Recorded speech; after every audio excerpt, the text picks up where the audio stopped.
3-minute each, yeah. Was it me again? Yeah, I started the last one. We have the candidates have a 3-minute summary of the manifesto. Thank you, Mark. Thank you, Mr. Chairman. Okay, one of the topics we haven't really been able to discuss tonight is education.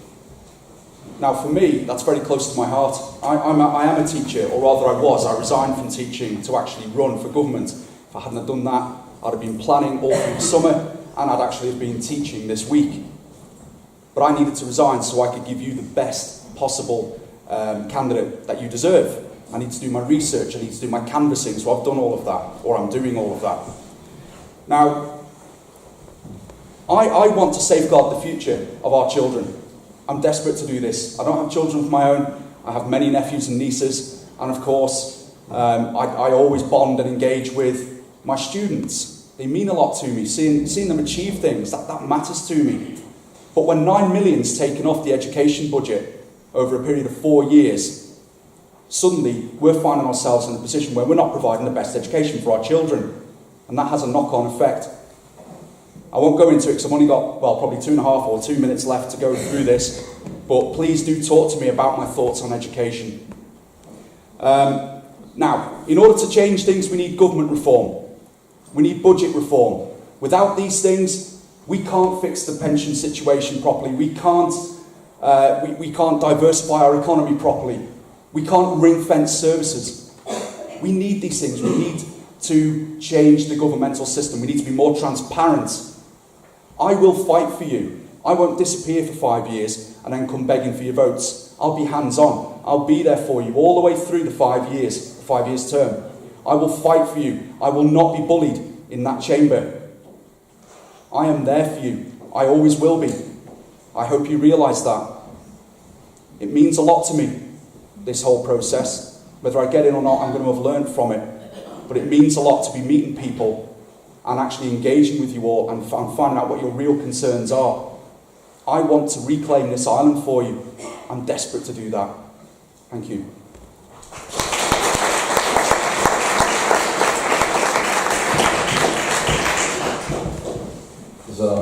Quite as long nights, and of course you've heard an awful lot, and you have to distinguish between different ideas, and all the issues, a lot of them are the same. So then it comes down to the candidates, and you've got to look at the candidates, and you've got to say who's going to be able to do it, who's going to have those skills that's going to make the difference. In the island, a vision is something that we sort of have, which we can work towards. So we define something, and we define a number of things that are important to us.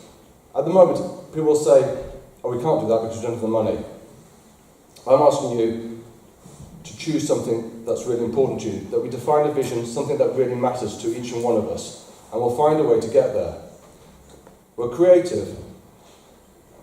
We have a long history of survival and of adapting and of change. With that, we'll find a way to create the society that matters. And it's a question of standing up, and at one point, another person starts to stand up because they think things are important, they rise above that, and then other people start to stand up. And this is how we create a better society, a change or something different. And we define it at the top because we don't have direction, and we work towards that, and we'll find the solutions. That's it. Thank you.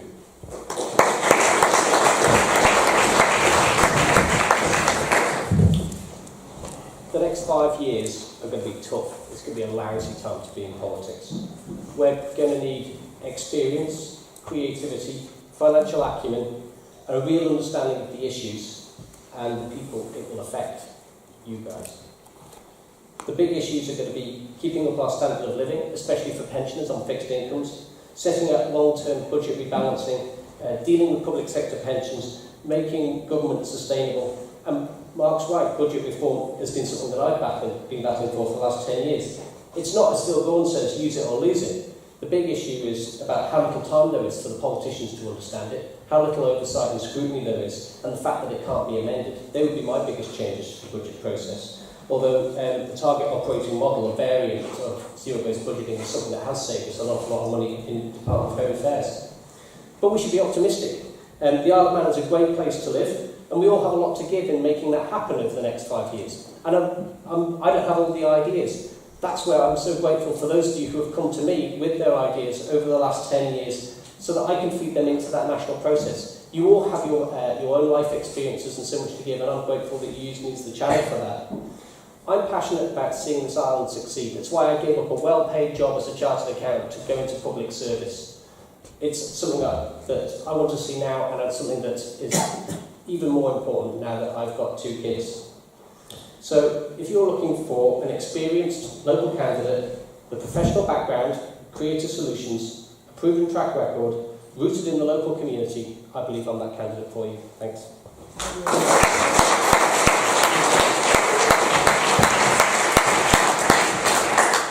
Yes, the next 5 years will be tough, but I can tell you this, the last 5 years have been tough too. So it's going to be no different, and I think this is exactly what you need to think about, what you want in these next 5 years. And from my point of view, I've given you my background. I'm come from a business background. I believe in the economy, and I've now got experience politically. I think this experience is extremely valuable, because while I believe in the economy and going forward, I have to have a very strong social conscience. And one of the principles that I want to live by, and one of the principles I want our island to live by and to be proud about, is that UNESCO Biosphere accreditation, because that brings economy, development, conservation, learning, and that word once more, sustainability. So if we want a sustainable economy, sustainable budget, and a sustainable lifestyle, we need to live by those principles. I believe we've got a very sound foundation, and I believe we've done that by the work that's been done these 5 years. The next 5 years will be tough, and I will offer you experience, strong leadership, and a clear vision. Thank you very much.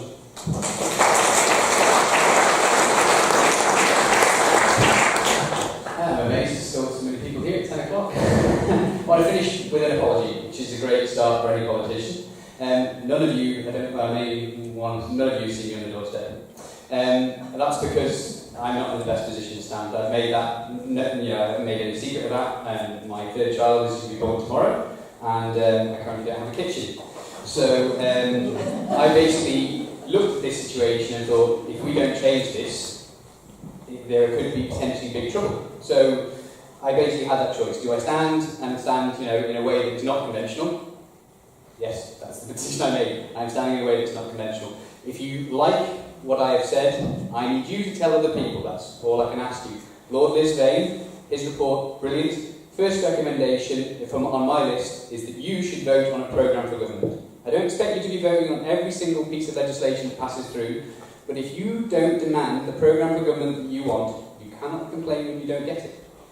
Because that's what's going to happen. Dewin's just criticised it. He spent 10 years trying to get budget reform. Why hasn't he got it? There's the most effective politician. You don't understand it. Well, it's not that they don't understand it, it's that the system does not allow it. I've quoted this on several radio interviews that I've been in. Steve Roden, now President of Tynwald, you are on a blind date with your government. You are about to gamble. You are the only people who can prevent that gambling by changing the deal. If you don't, you are gambling. There is no two ways about it. It doesn't matter whether you like any of us. These are all fine people. They could all make great politicians, even the ones that have already tried. They can't do it. They can't do it the way that you want them to do. They can't do it the way that you want them to do it unless you demand it. And I know that this is a radical idea. I know that it's not like anything that anybody else is proposing, and that's just who I am. I believe that it can work. I believe that you should vote on a programme for government. The website that I helped set up is democracy.im. What I would ask you to do is, if you want that, write down your voter registration number, the polling district, and your number, because you can use that to register on the website without having to give us any other details, because that's the piece of information which identifies you and your name and address to the government. When you sign an e-petition, all they ask for is your name and address. We can use that code without you having to give us your name and address to identify you to the government, and you can make your voice heard, and it is the only way that we're going to get the changes that you need. If you want a better health service, if you want a better education service, if you want to know what you're paying for, know what you don't want to pay for, and have your say, that's the only way it's going to happen. Because this is a gamble. You are currently about to make a gamble. You are the only people that can change it.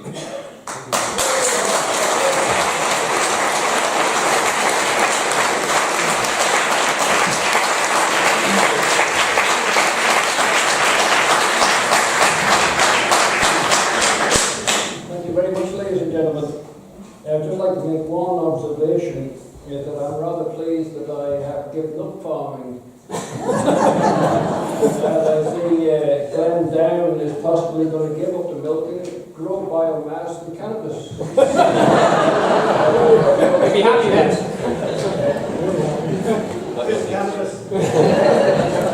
Anyway, ladies and gentlemen, on your behalf, I would like to thank the candidates for taking part in this debate tonight.